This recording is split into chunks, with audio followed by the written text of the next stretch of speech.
नमस्कार। Unnao rape case के दोषी कुलदीप सिंह सेंगर की बेटी ऐश्वर्या सेंगर आजकल खूब चर्चा में हैं। वजह ये कि वे पहली बार मीडिया के सामने आई और उन्होंने अपने पिता का पक्ष रखा है। एक भी प्रूफ है कि मेरे पिता ने उनकी तरफ जो ये एलेज कर रही है आंख उठा के भी देखा है, तो आप मेरे पिता को फांसी चढ़ा दीजिए। लेकिन प्लीज एक बार मेरे केस के जो सारे फैक्ट्स है वो तो लोगों के सामने आने दीजिए। ऐश्वर्या जब बोल रही थी तो ऐसा लग रहा था कि वो सच कह रही हैं, मगर उनके बयान में काफी पेच है। आज इस वीडियो में बात उनके दावों और हकीकत का, जो साथ मिलकर बहुत से सवाल पैदा करते हैं, जिसका जवाब भी शायद उन्हें देना चाहिए। लेकिन उससे पहले ये जान लेते हैं कि उन्होंने कहा क्या है। कुलदीप सिंह सेंगर की सबसे बड़ी बेटी ऐश्वर्या सेंगर पहली बार मीडिया के सामने आई और उन्होंने कहा कि उन्नाव रेप की पीड़िता के पास इन सारे आरोपों और गुनाह को साबित करने के लिए पर्याप्त सबूत नहीं है। उनके पास सिर्फ बातें हैं। वो यहाँ तक कहती हैं कि अगर उनके पिता ने पीड़िता की तरफ आंख उठाकर भी देखा है तो उन्हें फांसी दे दी जाए, उन्हें कोई दिक्कत नहीं है। आपकी तरफ कुलदीप सिंह सेंगर ने कभी आंख उठा के भी देखा है? मैं कह रही हूँ अगर वो दिखा दे तो वो फांसी दे दे। लेकिन पीड़ित पक्ष इसे साबित तो करे, उनसे कोई इस घटना का सबूत तो मांगे।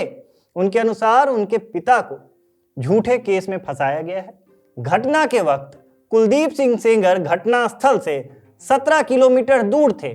यहां तक कि घटना के समय को लेकर पीड़िता ने 3 बार अपना बयान भी बदला है, जिसमें उसने घटना का समय बार बार नया बताया है। साथ ही वो कहती हैं कि एम्स की रिपोर्ट ये बताती है कि पीड़िता की उम्र भी 17 साल नहीं है, मगर उनके पिता के ऊपर फिर भी पॉक्सो के आधार पर आरोप तय किए गए हैं। उन्होंने ये भी बताया कि पीड़िता की मां के पॉलिटिकल कनेक्शंस भी हैं, यहां तक कि उन्होंने एक बार विधायकी का चुनाव भी लड़ा है।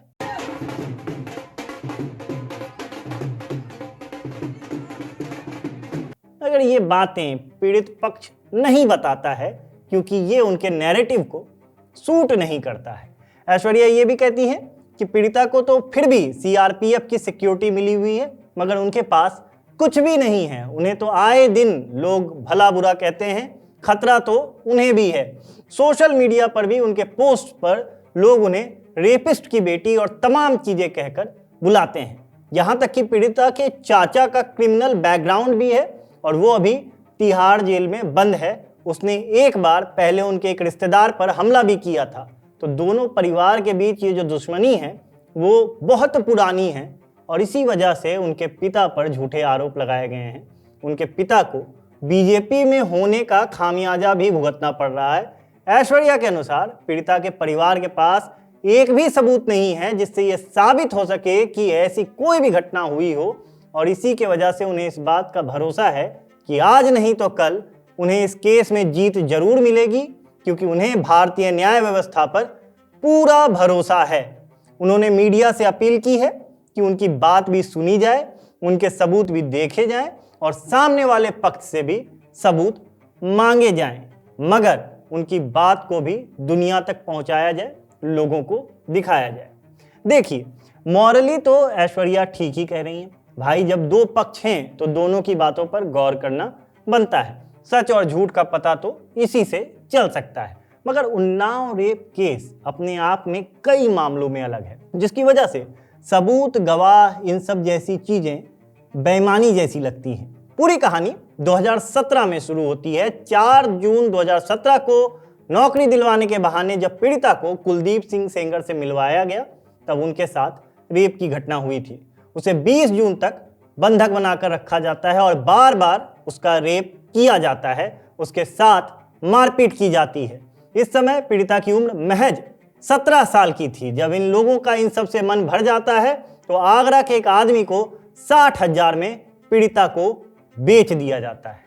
इन 16 दिनों के दौरान पीड़िता के पिता बार बार पुलिस के पास एफआईआर दर्ज करवाने जाते हैं, मगर एफआईआर दर्ज नहीं की जाती है। पहली बार एफआईआर 20 जून को दर्ज होती है, तब पीड़िता को औरैया से ट्रेस किया जाता है। एसआईटी को दिए बयान में पीड़िता बताती है कि थाने तक लेकर आने के दौरान उसे लगातार पुलिस वाले यही समझा या धमका रहे होते हैं कि कुलदीप सिंह सेंगर का इस केस में नाम नहीं लेना है। अगर वो ऐसा करती है तो कुलदीप के कहे अनुसार उसके पिता को मार दिया जाएगा। डॉक्टर उसका मेडिकल जांच नहीं करता और उससे ये कहता है कि कुलदीप साहब से अच्छे संबंध बनाकर रखो, काम आएगा। एफआईआर में सेंगर का नाम तक नहीं डाला जाता है और वे उसी महीने लखनऊ पुलिस के पास भी जाते हैं। सेंगर का नाम वहां भी एफआईआर में दर्ज करने से इनकार कर दिया जाता है। हालांकि मुख्यमंत्री कार्यालय के चक्कर काटने के बाद उत्तर प्रदेश मुख्यमंत्री के स्पेशल सेक्रेटरी ने लोकल एसपी को एक चिट्ठी जरूर लिखी, मगर हुआ कुछ भी नहीं। उल्टा सेंगर के गुंडे पीड़िता को धमकाने उसके घर आ गए। इस घटना के लगभग 9 महीने के बाद फरवरी 2018 में पीड़िता की मां उन्नाव कोर्ट जाती हैं ताकि उनकी कंप्लेन रजिस्टर हो सके, मगर कोर्ट की गच्छप गति ने इस केस को और भी दर्दनाक बना दिया। पीड़िता के अनुसार इस दौरान उसके पिता को झूठे केस में फंसाकर 3 अप्रैल 2018 को पुलिस ने गिरफ्तार कर लिया, मगर पुलिस की गिरफ्तारी से पहले सेंगर के भाई अतुल सेंगर और उसके गुंडे उसके पिता के साथ मारपीट करते हैं। 8 अप्रैल को पीड़िता न्याय व्यवस्था से तंग आकर मुख्यमंत्री योगी आदित्यनाथ के ऑफिस के बाहर आत्मदाह की कोशिश करती है और उसके अगले ही दिन 9 अप्रैल को उसके पिता की पुलिस कस्टडी में मौत हो जाती है। इस पूरी घटना से मीडिया में सनसनी फैल जाती है और आखिरकार 11 अप्रैल 2018 यानी इस घटना के 11 महीने 11 दिनों बाद कुलदीप सिंह सेंगर का नाम पहली बार पुलिस या एफआईआर में मुख्य अभियुक्त के तौर पर दर्ज किया जाता है। यह महज एफआईआर तक की कहानी थी। इस दौरान जो वक्त बीता होगा, उस वक्त में मानसिक रूप से क्या कुछ झेला गया होगा, उसका विवरण इस एसआईटी की रिपोर्ट में मौजूद नहीं है।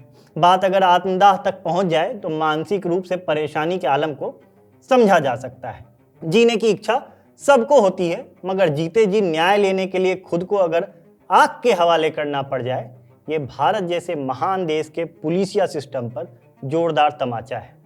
कुलदीप सिंह सेंगर की बड़ी बेटी ऐश्वर्या जब ये कहती हैं कि पीड़िता के पास सबूत नहीं है, तो उन्हें इस पूरी घटना को सिलसिलेवार ढंग से एक बार जरूर देखना चाहिए और खुद से भी पूछना चाहिए कि क्या उस इंसान के खिलाफ सबूत जुटाए भी जा सकते हैं जिसके खिलाफ एफआईआर दर्ज करवाने में खुद को आग और पिता को मौत के हवाले होना पड़ा हो। पीड़िता के चाचा का क्रिमिनल होना पीड़िता के परिवार को क्रिमिनल नहीं बना देता है, जैसे आपके पिता का क्रिमिनल होना आपको क्रिमिनल नहीं बना देता। रही बात पीड़िता के उम्र की कि जब उसके साथ ये घटना घटी तब उसकी उम्र 18 साल से ज्यादा थी, तो ऐसे केसेज में जो जांच होते हैं उसे सटीक उम्र की जानकारी मिलना मुश्किल है। इसमें सटीक उम्र से 2 साल ज्यादा या 2 साल कम का अंतर मिल सकता है और इसी आधार पर कोर्ट ने पीड़िता के पक्ष में फैसला दिया है। मगर रेप होता है, क्या फर्क पड़ता है 5 साल की बच्ची के साथ हो रहा है या 80 साल की बूढ़ी औरत के साथ। मुझे पर्सनली तो कभी कभी ये समझ ही नहीं आता कि 2 अलग अलग कानून की जरूरत क्या है। एक औरत की इज्जत आबरू, एक बच्ची की इज्जत आबरू, इसमें अंतर क्या है? दोनों जगह जीवन समान रूप में बर्बाद हो रहे हैं। जैसे मर्डर होता है, चाहे वो बच्चे का हो या बूढ़े का हो, वैसे ही रेप तो रेप होता है। खैर, पीड़िता को जो सिक्योरिटी भी मिली है वो उसने मांगी है, वजह उसे खतरा था और इस पूरे प्रकरण को देखने के बाद और उसके साथ घटी घटनाओं के अनुसार इसे आसानी से भांपा भी जा सकता है। आपको डर लगता है, आप भी मांगिए, आपको भी मिलेगी और अगर आपको जरूरत है तो जरूर मिलनी भी चाहिए। मीडिया दोनों पक्ष दिखाता रहा है, आपके पिता का भी पक्ष दिखाया गया है और पीड़िता का पक्ष भी दिखाया गया है। हाँ, मीडिया ट्रायल जैसी विनाशकारी चीज इस देश में मौजूद है, मगर अब तो आपके पिता को सजा हो चुकी है और जब आप कहती हैं कि आपको इस देश की न्याय व्यवस्था पर भरोसा है, तो कम से कम ये तो मत कहिए कि उन्होंने कोई गुनाह नहीं किया। या तो आपकी बातें झूठी हैं या तो आपको भरोसा नहीं है। हाँ, हम ये जरूर मानते हैं कि कुलदीप सिंह सेंगर के केस में दोष सिद्ध होने पर कुलदीप सिंह को वो सजा मिले जिसका प्रावधान कानून के अनुसार है। अगर उस मामले में उनके साथ ज्यादती हो रही है और गलत हो रहा है तो बेशक कोर्ट का दरवाजा खटखटाइए और मीडिया में बताइए, वो आपका हक है। साथ ही आपकी मांग, फिर चाहे वो नार्को टेस्ट की मांग हो या कोई और, आपके हक का आपको जरूर मिले और आप उसकी डिमांड भी कीजिए। मगर पूरी तरह से किसी घटना को सिरे से नकार देना आपके पिता के साथ साथ आपके लिए भी नफरत का माहौल पैदा करेगा, जिससे आपको बचना चाहिए। धन्यवाद।